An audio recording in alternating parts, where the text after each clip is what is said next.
ఏందయ్యా మీరు ఇన్ని తప్పులు చేస్తున్నారు ఏంటంటే అన్నిటికీ జగన్ గారి కారణం అనేటటువంటిది ప్రతిరోజు చంద్రబాబు నాయుడు గారు మీ భూములన్నీ ఎత్తుకెళ్ళిపోతున్నారు, మీ భూములన్నీ జగన్ గారు ఎత్తుకెళ్ళిపోతారని చెప్పి తప్పుడు.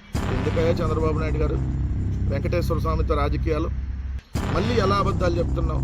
ఈ వయసులో కూడా ఇంకా అబద్ధాలు చెప్పి ప్రతిరోజు చంద్రబాబు నాయుడు గారు జగన్మోహన్ రెడ్డి గారిని తిట్టాలి. అది వేదిక ఏదైనా సరే, తెలుగుదేశం పార్టీ మీటింగా, లేదంటే పబ్లిక్ మీటింగా, లేదంటే దావోస్ పోని, లేదా ఢిల్లీ పోని, లేదంటే డల్లాస్ పోని, యాడికి పోయినా జగన్ గారిని తిట్టడమే. ప్రజల మెదడులోకి అబద్ధాలను ఎక్కిచ్చేసేయాలి.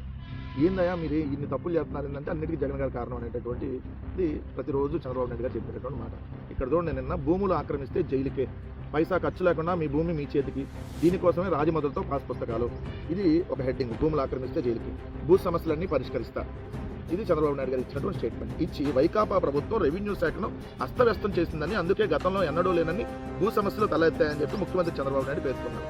కనీసం చంద్రబాబు నాయుడు గారు మీకు 75 ఏళ్ల వయసు వచ్చింది, ఇంకా ఈ వయసులో కూడా ఇంకా రోజు అబద్ధాలు జగన్మోహన్ రెడ్డి గారి మీద పడి ఆడటం ఎట్లా? భూమి సమస్యలని పరిష్కరించింది జగన్మోహన్ రెడ్డి గారు ఉన్నప్పుడు. 100 ఏళ్లలో ఎప్పుడూ లేని విధంగా భూముల సమగ్ర రీసర్వేని 2021లో జగన్మోహన్ రెడ్డి గారు ప్రారంభించి దాదాపుగా 6,800 గ్రామాల్లో భూముల రీసర్వేను పూర్తి చేశారు. 15,000 మంది సర్వేయర్లు నియమించారు. అయితే అత్యాధునిక టెక్నాలజీతో ఏదైతే ఇవన్నిటిని భూముల్ని కొలిచి భూముల్ని రీసర్వే చేసి ఒక కొత్త పాస్ పుస్తకాలని, QR కోడ్, అదేవిధంగా జియో ట్యాగింగ్, లాంగిట్యూడ్, లాటిట్యూడ్ అన్నీ ఉండే విధంగా కొత్త పాస్ పుస్తకాలను జగన్మోహన్ రెడ్డి గారు ఇస్తే నువ్వు చేసినటువంటి దుష్ప్రచారం, భూములను రీసర్వే చేస్తుంటే మీ భూములన్నీ ఎత్తుకెళ్ళిపోతున్నారు, మీ భూములన్నీ జగన్ గారు ఎత్తుకెళ్ళిపోతారని చెప్పి తప్పుడు ప్రచారం చేసి అధికారంలోకి వచ్చింది మీరు. ఇప్పుడు అస్తవ్యస్తం చేశారని మళ్ళీ మీరు అబద్ధాలు ఆడుతూ ఉన్నారు. మీ హయాంలో అస్తవ్యస్తమైందని చెప్పి స్వయంగా అనేక ఫిర్యాదులు అందుతున్నా మీరు చర్యలు తీసుకోవాలి. మీరేమన్నారు? భూములను ఆక్రమిస్తే ఏదైతే జైలుకే అన్నారు కదా, మీరు భూములను ఆక్రమిస్తే మీరు జైలుకు పంపించరు, మీరు భూములను ఆక్రమించిన వాళ్ళకి నజరానా ఇస్తారు. భూములను ఆక్రమించినటువంటి మీ గీతం విద్యా సంస్థలు ఎవరైతే, మీ గీతం మీ ఎంపీ భరత్ 54.79 ఎకరాలు అంటే దాదాపుగా 55 ఎకరాల ప్రభుత్వ భూమిని ఆక్రమిస్తే దాని విలువ 5,000 కోట్ల రూపాయలు అయితే మీరు నజరానా ఇచ్చేశారు. ఆక్రమించేసావు కదా, తీసుకోపో అని చెప్పి ప్రభుత్వం అతను కట్టబెట్టింది.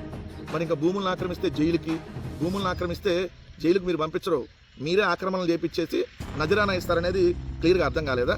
రెండో అంశం వచ్చేటప్పటికి ఇక్కడ క్లియర్గా జగన్మోహన్ రెడ్డి గారు ఉన్నప్పుడు సమగ్ర భూ సర్వే చేస్తే survey of India director SV Singh 2023 November 22న జగన్ గారితో శ్రీకాకుళం జిల్లా నర్సీపట్నంలో మీటింగ్లో పాల్గొని నిజంగా జగన్ గారి విజన్ వల్లే ఈ భూముల రీసర్వే అనేది ఇంత ఘనంగా చేయగలిగారని చెప్పి కితాబిచ్చారు.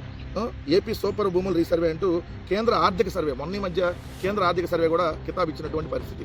కానీ నువ్వు ఏదైతే జగన్మోహన్ రెడ్డి గారు భూములు లాగేసుకుంటున్నారని చెప్పి ఒక తప్పుడు ప్రచారం చేసి అధికారంలోకి వచ్చింది మీరు కాదా చంద్రబాబు నాయుడు గారు? 2, వైకాపా హయాంలో ప్రతి నెల 100 కోట్ల అవినీతి, లడ్డూ కల్తీ, భూదోపిడీ, మద్యం అవినీతి వంటి వాటిని ప్రక్షాళన చేస్తున్నాం. లడ్డూ కల్తీ జగన్ గారి హయాంలో కలవలా.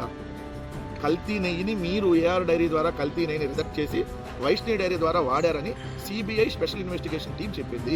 మరి కల్తీ నెయ్యిని వాడినటువంటి దుర్మార్గమైనటువంటి ప్రభుత్వం ఎవరిది? మీరు కదా. ఆ రోజు ఈవోగా ఉన్న మీరు పెట్టినటువంటి శ్యామలరావే కదా. మరి ఎలా వాడారు కల్తీ నెయ్యిని రిజెక్ట్ చేయకుండా? 2, భూదోపిడీ, భూములను దోపిడీ ఇప్పుడు మీరు చేస్తున్నారు, మీ ఎమ్మెల్యేలు చేస్తున్నారు, మీ నాయకులు చేస్తూ ఉన్నారు. ఎక్కడా జగన్ గారి హయాంలో 31 లక్షల మందికి పేదలకి ఇళ్ల పట్టాలు ఇచ్చారు. 31 లక్షల మంది పేదలకు ఇళ్ల పట్టాలు ఇచ్చారు. కానీ భూ దోపిడీ చేస్తుంది మీరు. మద్యం అవినీతి అంట. ఈరోజు మొలకల చెరువు బ్రాండు, ఇబ్రహీంపట్నం బ్రాండులతో ఏదైతే ప్రతి 3 బాటిల్కి వచ్చి ఒక బాటిల్ నకిలీ మద్యం అమ్మి ప్రజల ప్రాణాలను తీస్తుంది మీరు. 4, వెంకటేశ్వర స్వామిని అపవిత్రం చేస్తే నేను ఉపేక్షించను. ఎందుకయ్యా చంద్రబాబు నాయుడు గారు వెంకటేశ్వర స్వామితో రాజకీయాలు? ప్రతిరోజు వెంకటేశ్వర స్వామిని అపవిత్రం చేస్తుంది, అపహాస్యం చేస్తుంది, తిరుమల ప్రతిష్టని దెబ్బతీస్తుంది మీరు కదా చంద్రబాబు నాయుడు గారు. విద్యుత్ ఛార్జీల భారం 4,600 కోట్లు తగ్గించాలని అబద్ధాలు చెబుతా ఉన్నారు.